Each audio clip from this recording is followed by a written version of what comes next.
E aí, pessoal, tudo bem? Aqui é o professor Luiz Freitas. É um prazer poder estar aqui falando para você e apresentando o meu trabalho.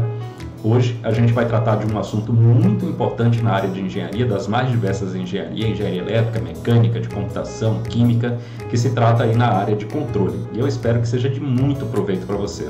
Eu gostaria de te pedir uma moral, de você se inscrever nesse canal, dando relevância para esse canal, deixar o seu like, deixar o seu comentário para que a gente troque ideia e eu consiga te ajudar mais ainda. E cara, seria muito interessante se você pudesse me ajudar compartilhando esse vídeo e fazendo esse vídeo chegar a mais pessoas. Isso me alegraria muito porque significa dizer que o meu trabalho ajudaria mais pessoas. Beleza? Um forte abraço, que você aproveite essa aula, porque realmente eu me dediquei para montá-la. Forte abraço, valeu! O nosso objetivo, pessoal, é a gente fechar a questão do erro em regime permanente, estudando agora o cálculo ou determinação das constantes de erro. Então, vocês vão ver que elas são bastante úteis, tá? E também trabalhar um pouco a questão, o conceito de tipos de sistema, que é diferente de ordem de sistema. Então, na hora que a gente chegar na parte do tipo de sistema, eu vou explicar porque precisa sempre dar uma clareada, porque tem muita gente que confunde o que é tipo de sistema e qual a ordem do sistema, beleza? E uma coisa é independente da outra, tá bom? Então, vamos lá. Eu coloquei esse sisteminha aqui, um sisteminha mais simples, para que a gente estude, né, exatamente o que é que está rolando aí nesse sistema. Então, observem o seguinte, ó. Esse sistema ele tem uma entrada R de S e uma saída C de S. Na malha direta, ele tem dois ganhos, né, duas funções de transferência de malha direta, GC e GP. Nós vamos sempre interpretar esse GC como a função de transferência do controlador e o GP como a função de transferência do próprio processo ou da planta que a gente está desejando calcular aí as grandezas. E aí a gente tem um sinal aqui, né? A gente tem um sinal do E de S, né? Então, do nosso erro aqui, ó. Então, o E de S aqui. Beleza, estamos trabalhando tudo aqui no domínio da transformada de Laplace. Beleza. Belezinha. Então, o que é que nós vamos fazer? Vamos só dar uma revisada aqui na questão do cálculo desse erro para que a gente chegue no erro em regime permanente ou erro em estado estacionário. Então, lembrando aqui, né, pessoal, o que é o sinal E de S? Então, se vocês notarem, o sinal E de S ele é a diferença entre o sinal R de S e o sinal C de S. Beleza? Então, a gente sempre adota o erro como sendo a diferença entre aquilo que eu gostaria e aquilo que eu tenho. Ou seja, o meu sinal de referência é R de S, ou o set point, e aquilo que eu tenho como resposta do sistema. Ok. A gente deu até um exemplo na aula passada, a questão do ar-condicionado. Então, o R de S seria o comandinho pelo controle.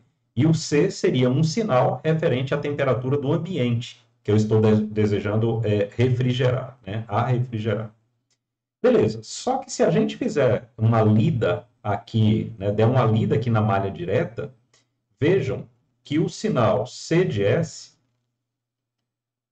ele nada mais é que o E de S passando pelo GC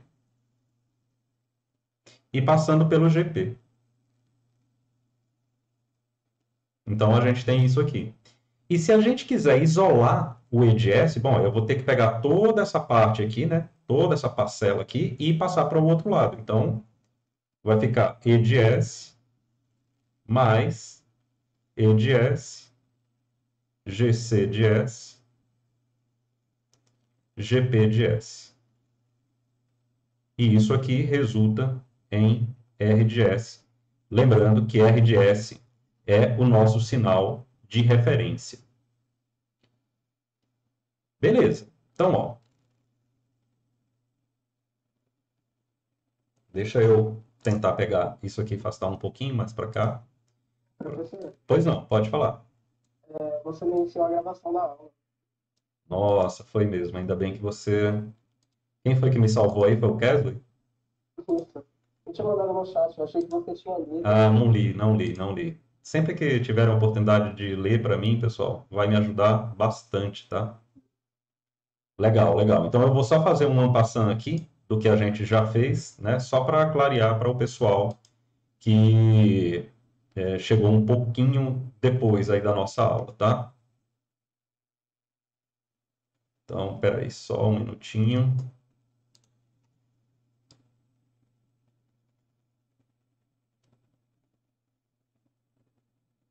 Beleza? Então, só falando aqui para o pessoal o que é que a gente fez até agora. Simplesmente a gente pegou esse sistema mais simples e estamos realizando aquela conta que a gente já realizou na aula passada, que é escrevendo o EDS, ou seja, o sinal de erro, a comparação entre o set point e a resposta, e a gente fez aquela comparação de o set point, o RS aqui, ser aquele sinal do controle remoto do ar-condicionado, e o CDS ser um sinal relativo à temperatura do ambiente. Então, quando ele faz a leitura da temperatura do ambiente, ele faz uma comparação com aquilo que ele gostaria de ter na saída, e aí essa diferença é justamente o erro. E coloquei aqui, né, obviamente, essa equação, então o erro de S é igual a R menos C, só que o sinal C, se a gente notar, esse sinal na saída, ele é o produto de E de S pelos dois ganhos da malha direta. Um referente ao controlador, o outro referente ao processo ou à planta.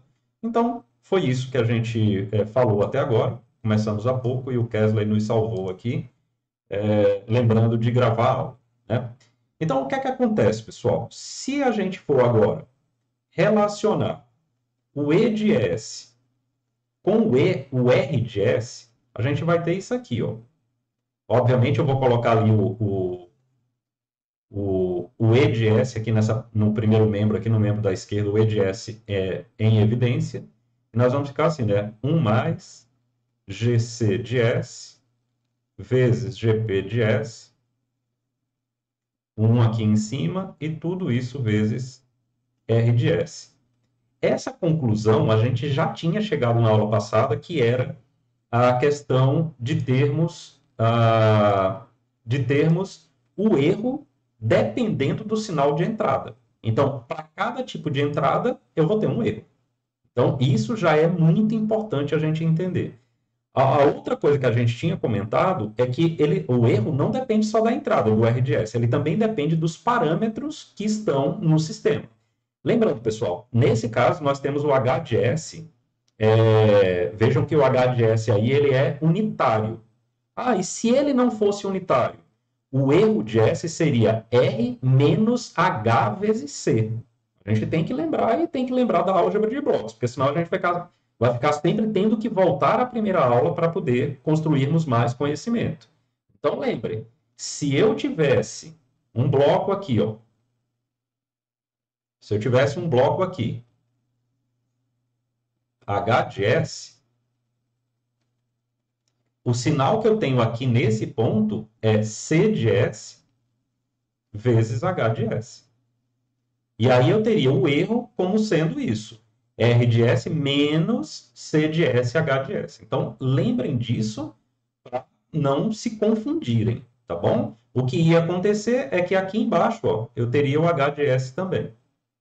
Beleza? Essa é a diferença da situação que nós temos através desse sisteminha aí, que é um sistema com malha de retroação unitária, e um que de repente não tivesse a malha de retroação unitária. A diferença é essa. Porém, isso a gente já viu em outra aula, tá bom?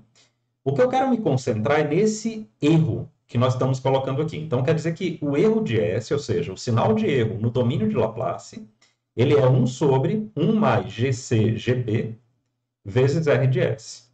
Beleza. Aí, vamos pensar aqui numa coisa. A definição do erro em regime permanente... Poxa, Luiz, mas eu pensei que a gente já estava falando no erro. O E de S, pessoal, é o erro o tempo inteiro, incluindo transitório e incluindo a parte de regime permanente ou estado estacionário. Sempre gosto de repetir, mas aqui em alguns livros vocês vão ver regime permanente, em outros livros vocês vão ver estado estacionário. Beleza. Ele é o limite quando o S tende a zero no produto S e de S. Ok? Então, O erro em regime permanente é parte do erro. Ele não é o erro inteiro. Ah, Luiz, e poxa, o erro no transitório não nos interessa? Pessoal, nos interessa menos. Por quê? Poxa, no transitório é justamente aquele intervalo de tempo onde os sinais estão se acomodando. Então, de repente, pode haver uma necessidade de calcular um erro ali, mas deve ser para uma aplicação muito específica. Normalmente, o que a gente quer saber é quando os sinais se acomodam, existe erro ou não existe erro? Por exemplo, num braço robótico, que eu quero que esse braço transfira uma bolinha de uma caixa para uma outra caixa. Será que ele consegue retirar da primeira e jogar exatamente na segunda? Agora, durante o movimento do braço, não adianta muito eu querer calcular o erro.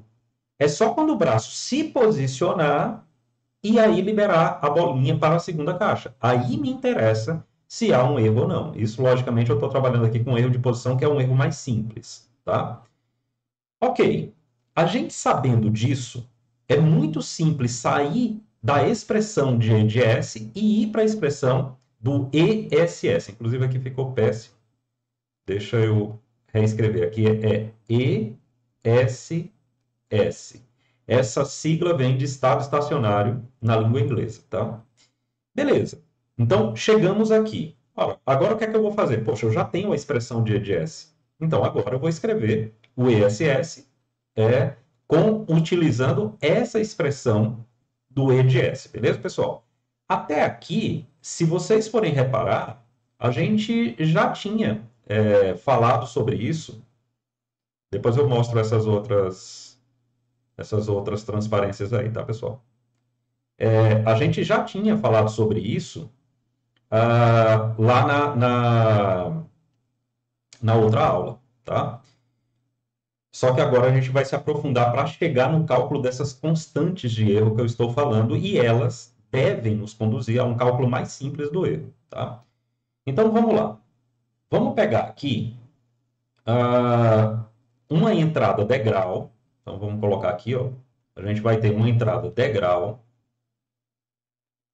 ou seja, o R de S é 1 sobre S. Vamos colocar um degrau unitário, tá? Beleza. Como é que eu escrevo o ESS nesse caso, né? Então ele seria o limite quando S tende a zero de S que multiplica E de S. Agora, o que é o E de S? Aí lembra, é 1 mais GC de S, GP de S, aqui tem 1, né? Vezes a entrada. Só que a entrada é 1 sobre S. Eu acho que fica bem simples da gente notar que a gente pode cortar esse S com esse outro S. Né? Eu acho que não é tão complicado de enxergar isso. Ou seja, nós ficaríamos aqui com uma expressão para uma entrada degrau assim: limite quando S tende a zero de 1 sobre 1 mais GC de S, GP de S. Beleza? Porque o S da fórmula do erro, ele é cancelado com o S da entrada degrau. Então, a gente já fica com a expressão um pouco mais simples. Agora, se vocês perceberem, na hora que eu aplico o limite, isso aí tudo é equivalente a isso aqui, ó. 1 sobre 1 mais o limite, quando S tende a zero, de GC de S, GP de S. Luiz, mas por que que esse 1 no denominador ele ficou meio que livre do limite? É porque o 1 é constante. Não tem um S ali para eu aplicar o limite quando S tende a zero. Não tem. Então, eu vou aplicar o limite do S tendendo a zero nas expressões que contiverem o S. No caso, vai ser GC e GP. Beleza? E aí, pessoal, é que vem a questão da constante de erro. Nós vamos chamar Kp, é a constante de erro de posição, como sendo o limite quando S tende a zero de GC de S vezes GP de S. Ou seja, dessa forma, o nosso erro em regime permanente, ele passaria a ser calculado simplesmente 1 sobre 1 mais Kp. Ok? Até aí, pessoal, tranquilo? O que é que vocês acham?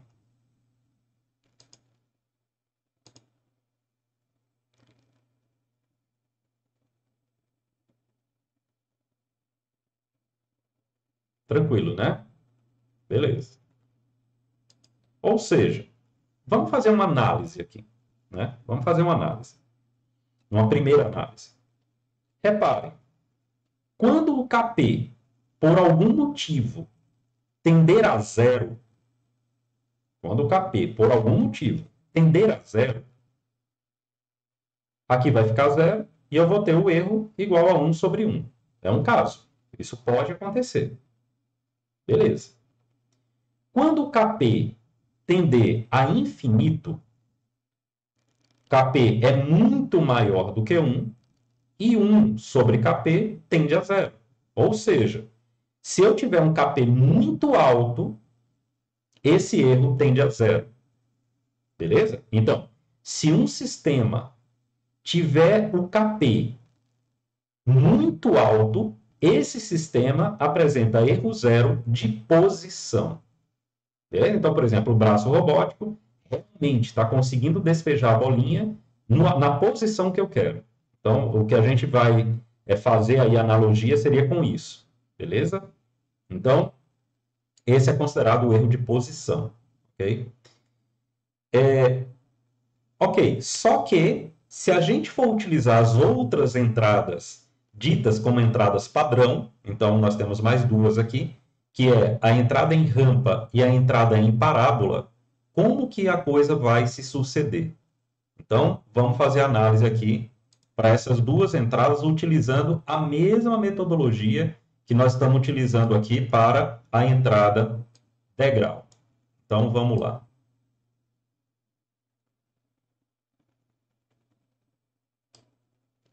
Ok. Então, vamos lá. Entrada rampa.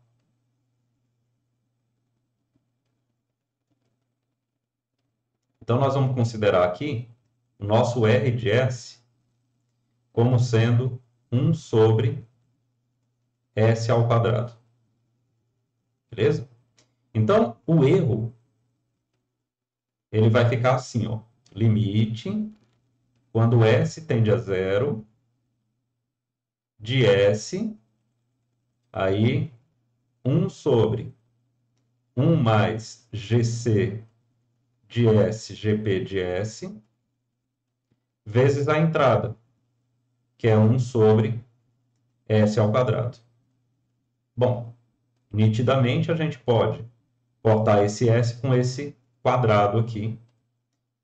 E o nosso erro vai ficar limite, quando S tende a zero, de, aí fazendo a distributiva aqui, pessoal, 1 sobre S mais S, GC de S, GP de S. Tranquilo para vocês até aqui?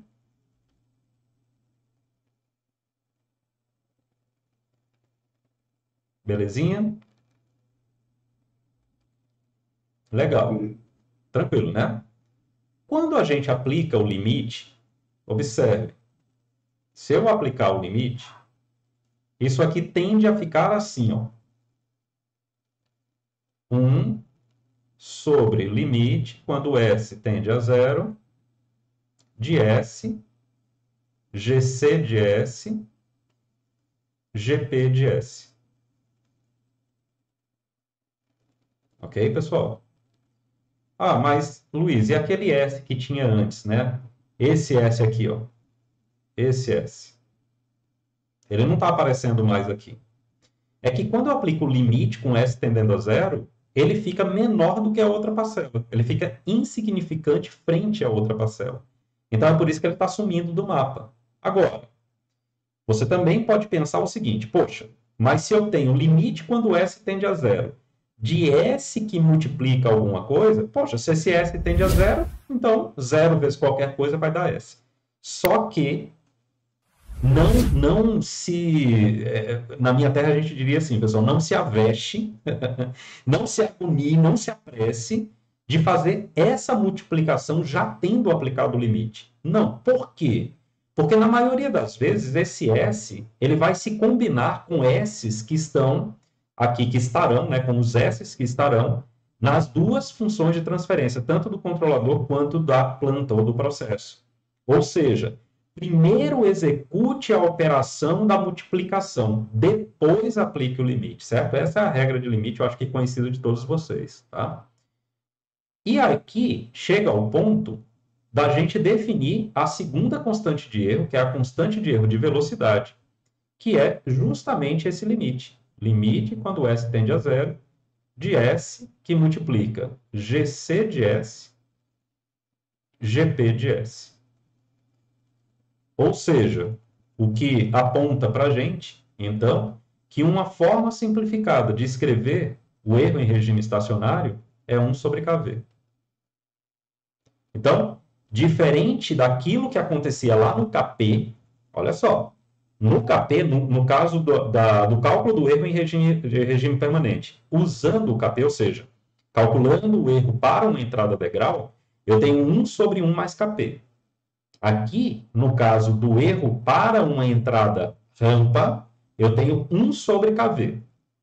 Ou seja, se a gente repetir a mesma análise que a gente fez para o KP, quando o kV tende a zero, o erro tende a infinito.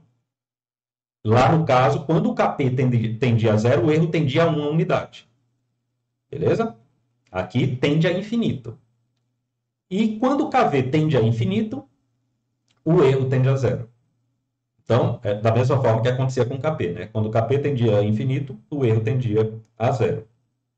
Beleza, pessoal? Essa segunda aqui também ficou claro para vocês?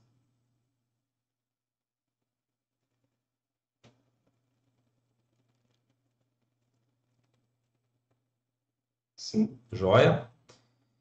Vamos lá. Vamos para a outra. A outra vai ser a constante de erro de aceleração. Então, ela é adequada para quando a gente quer calcular o erro para uma entrada parabólica.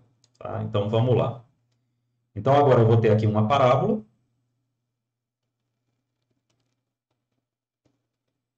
No seguinte formato. Um R de S com 1 sobre S ao cubo. Ah, Luiz, é sempre 1 no numerador? Pessoal, depende da entrada. A entrada pode ser 2 sobre S ao cubo, mas esse fator S ao cubo, ele remete a gente a uma parábola, no domínio da transformada de Laplace. Isso aqui seria um T2, né? No domínio dos tempos, tá? Belezinha. Então, aqui, ó, o erro vai ser limite, quando S tende a zero, de S vezes 1 mais GC de S, GP de S, vezes a entrada, que é 1 sobre S ao cubo. Beleza? Eu acredito que fique muito tranquilo para a gente ver aqui que esse S vai cair com o cubo e que aqui vai ficar um quadrado no lugar. E aí eu vou usar o mesmo procedimento passado. Erro igual ao limite quando S tende a zero, aplicando já a distributiva. Então eu fico com S ao quadrado mais S ao quadrado GC de S, GP de S, o 1 aqui. E, obviamente, quando eu trago esse limite para ser aplicado na expressão, esse S ao quadrado aqui some, e eu fico simplesmente com o seguinte: limite, quando S tende a zero, de S ao quadrado, GC de S, GP de S. 1. E a gente define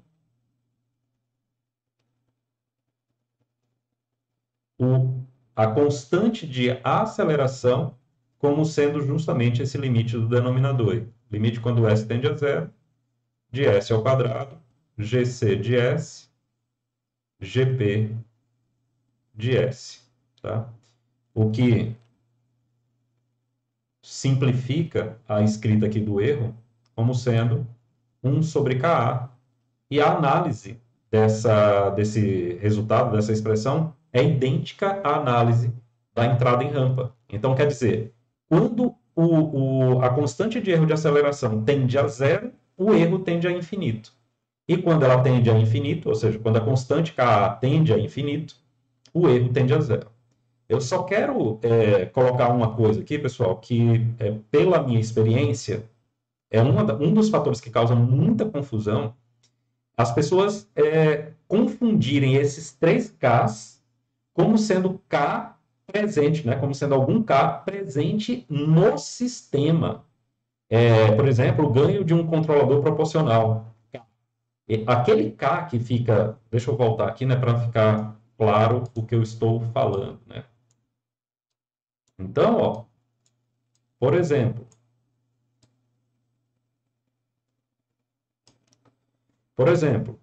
se eu tiver esse ganho aqui, ó, como sendo K, esse K, ele não é aquela constante, nem o Kp, nem o Ka, nem o Kv. Ele não é esse tipo de constante, tá? Aquele tipo de constante é obtida com base nos parâmetros do sistema, aplicando um limite quando S tende a zero. E esse K aqui, ele aparece voluntariamente no sistema. Ele não precisa ser calculado. Ele é um K do sistema. Por exemplo, ele pode ser 10. Uma constante igual a 10, por exemplo. Eu não vou precisar... esse parâmetro não é preciso calcular quando o sistema já está montado. Tá? Porém, cabe uma análise sobre esse K, mas antes de fazer isso, eu vou fazer isso em forma de exercício. Antes de fazer isso, vamos ver aqui antes de qualquer coisa, pessoal. Todos entenderam, então, a questão dos erros aí, das constantes de erro? Lembrando, ó, Kp é sempre que a entrada for degrau, Kv sempre que a entrada for em rampa e Ka sempre que a entrada for em parábola. Não existe o cálculo do Ka para uma entrada em degrau, por exemplo. Não existe. Cada constante é para uma entrada. Até aí, tudo tranquilo para vocês?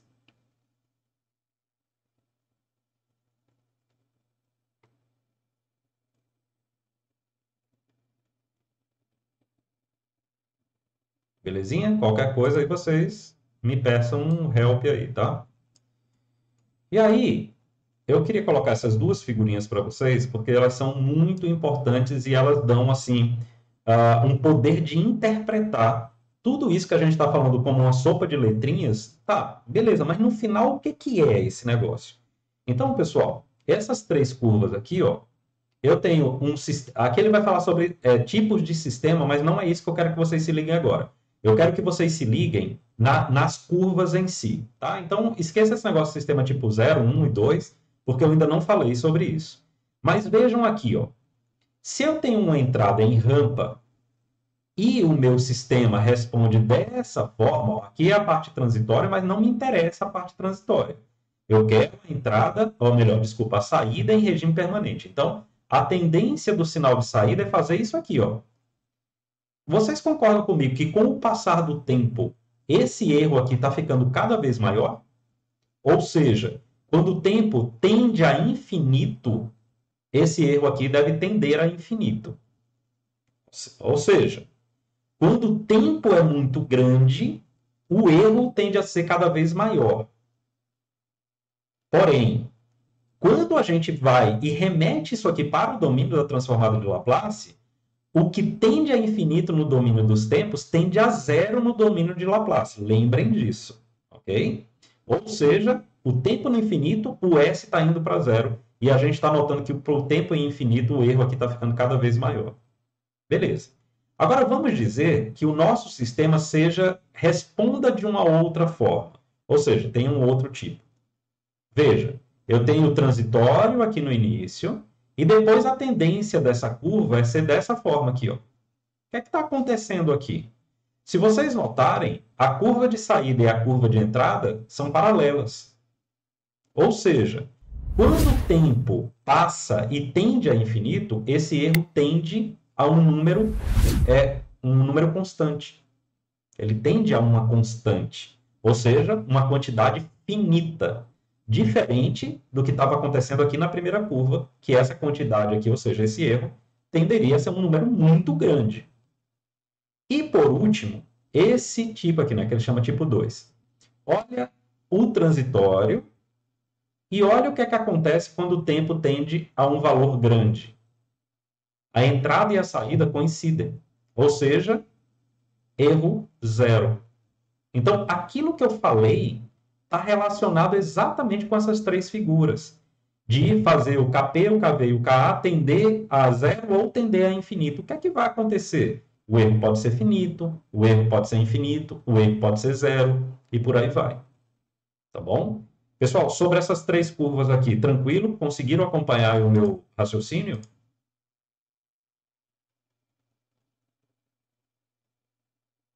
Beleza, beleza.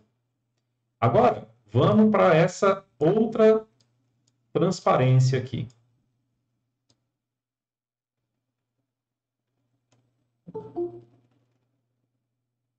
Peraí, deixa eu fazer o soldado vou fazer o resgate do soldado Ryan, que chegou mais um aqui. Beleza. Esse quadro aqui é um quadro resumo de tudo que eu desenvolvi para vocês. Ó, aqui é a entrada. Então, a entrada, degrau, rampa e parábola. A forma com que fica o erro. Então, ó, para o primeiro tipo que a gente fez, esse é o erro de posição, esse de velocidade, esse de aceleração. E a gente vai entrar agora em questão de tipo de sistemas. E a constante de erro, limite quando quando S tende a zero de GC vezes GP. O KV, limite quando S tende a zero de S GC GP. E o KA, limite quando S tende a zero de S ao quadrado GC GP. E aqui aquelas análises, quando o KP tende a zero e tal, porém, nós vamos entender isso aqui melhor quando a gente vir o tipo de sistema, tá vendo? Ele está chamando de N. Então, tipo 0, ele apresenta erro finito para a entrada degrau, um erro dessa forma, mas ele não consegue acompanhar a entrada em rampa, não consegue acompanhar a entrada parábola. O sistema tipo 1, que eu ainda não disse o que é, ele, para uma entrada degrau, ele apresenta erro zero. Então, se a entrada for degrau, a saída vai ser um degrau, e vai ser um degrau exatamente da mesma amplitude que o sinal de entrada. Agora, se a entrada for em rampa, ele vai apresentar um erro, porém esse erro é finito e igual a 1 sobre Ka. Seria essa curva aqui, pessoal. Ó. Seria essa curva aqui.